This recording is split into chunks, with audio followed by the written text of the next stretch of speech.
Big up people. Wagwan, why pre, where I deal with, where dep and up top blessings. I don't know the thing go. Right now it is Monday, around 12:40. So almost a full 24 hours since our game against Tottenham Hotspur. And honestly, it's sunk in. I've seen some very interesting things today about the game, and as much as it is a bit embarrassing, the result that we did get and how we got that result also to get factored in that, it's a disgrace, man. Word to Arteta, it's an absolute disgrace that referees are as protected as they are. And it's funny because last season I was thinking maybe I should do a video about this, maybe I should get a panel together, come on to the channel, and we talk about what an issue referees are, or will continue to be. And that was largely inspired by our game at Old Trafford last season with the Rashford and Bruno Fernandes goal situation happening there, and that terrible call or lack thereof for that play, which we went on to lose the game as a result of that. This is giving me big vibes again, like that. And it's funny because the same referee, Simon Hooper, I know the referees in the Premier League are not of high quality, but you, brother, Simon Hooper, gone from my bad list. You get up on the blacklist now, like Skepta, yeah? Paul Tierney is another one up there, just for name another one. Darren England is another one up there, just for name another one. There are a couple more names on there, but those are the three I'm not ever forget. And there are a couple more in there where they're absolutely atrocious, man. Like the same referees, September 30th. That is when Liverpool went away to Spurs in the Premier League, and he was the on-field referee who, good process. Obviously, that was more a VAR issue in regards to the audio and that situation, but he's a part of the referee team, and at the end of the day, the final decision lands with him. So surely he must have some input for putting there. I'm sure I hear the conversations going on and making them know, say, yo, onside, me give the on-field decision as. So make that decision based off of that fact. But these guys just clearly show us every single week that them don't know how to do them job. Something is going to get messed up. Arsenal versus Brentford last season, you just forgot to draw the lines and then an offside goal given. Now, you tell me, say, you go give advantage, and then 5 seconds later, when you realize that it's become a 1v1 scenario, oh, let me just change my mind. Actually, take the free kick from way back here before the half line. It's absolute foolishness. And you could argue if buts maybes, it's not like him chalk off a clear goal like with Liverpool, but this is a player who literally scored the last goal of the game to give us the lead, from our perspective, of course.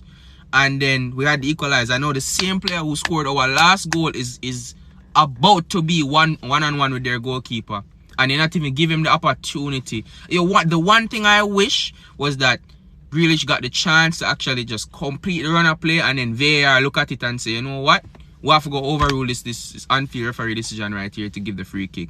And I'm not even sure if that's how that worked, but that's how I feel right now. It's absolutely terrible, man. The standard of officiating in the Premier League, I honestly don't know what to say at this point. And now I'm seeing that, the City are getting charged again by failing to control their players from surrounding the referee. So the FA are going to get charged for failing to ensure that the referees can complete their job? No, because there is no repercussions. And even TalkSport, which I know people in the UK don't rate TalkSport. I don't rate TalkSport. I don't listen to them. But I saw somebody retweet a clip on Twitter, and them I say, it feels so relieving that we can see a wrong, incorrect referee decision made without VAR being involved. What kind of foolishness is that?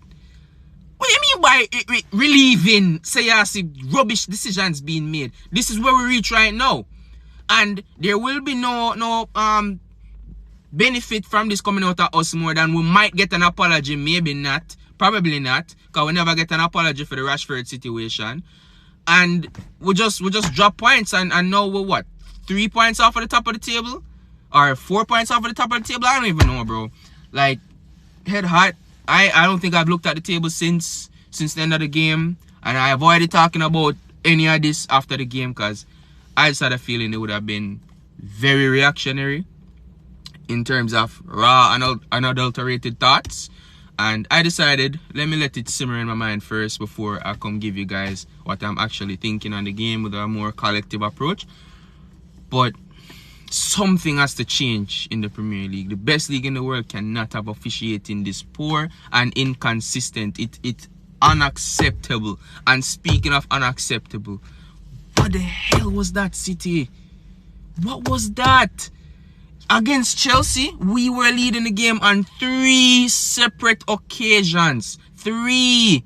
Now, we know Spurs is a team that is, for me, is a bogey team, right? Let's just be real, put the facts on the table. Spurs is one of our bogey teams in the league, right? We know, regardless of the form that they're in, they can come to us and get a result. They have a knack of doing that. They've been doing it for years now.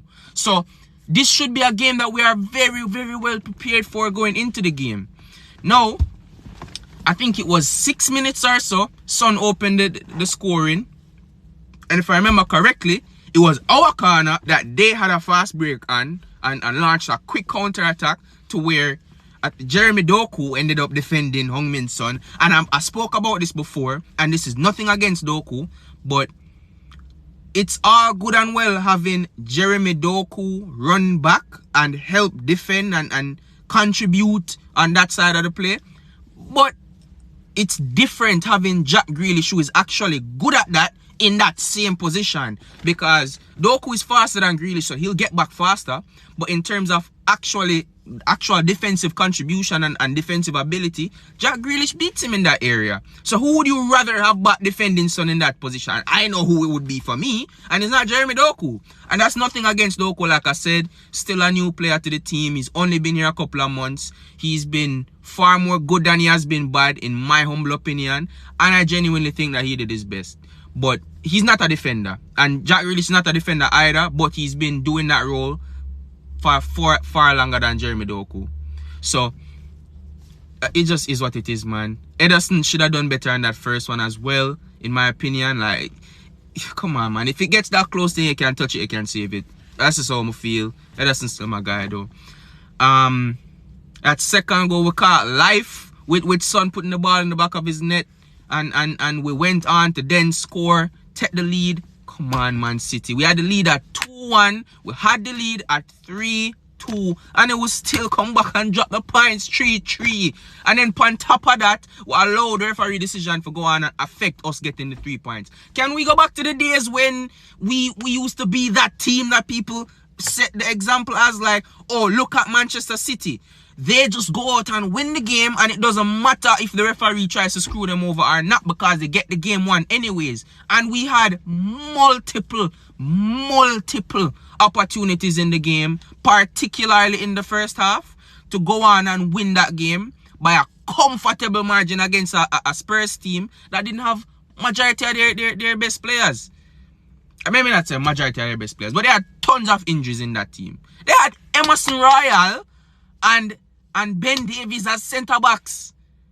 I wonder if you hear what I say right now. And we concede 3 against them. We have Lo Celso. I scored 2, not 1, but 2 goals upon we. At the Etihad? Nah, man. No. We cannot work with this. Pep, every season you change up. Every season you change something, and then we'll go on and win the league. Right now, there's still enough evidence for me to trust you that you are going to fix things up. And it's usually in the second half of the season. So there's no point in having an absolute meltdown now. I like to look at these games on like individual basis. And in this individual game, we were just not there. We were not there. And Spurs very, very much deserved their result, but it shouldn't have even been that. So please, Manchester City, put the game to bed next time. It's not due to the loss of Gundogan or KDB in the team at the moment. Fix up under the right thing. Big up. Soon up on the next one.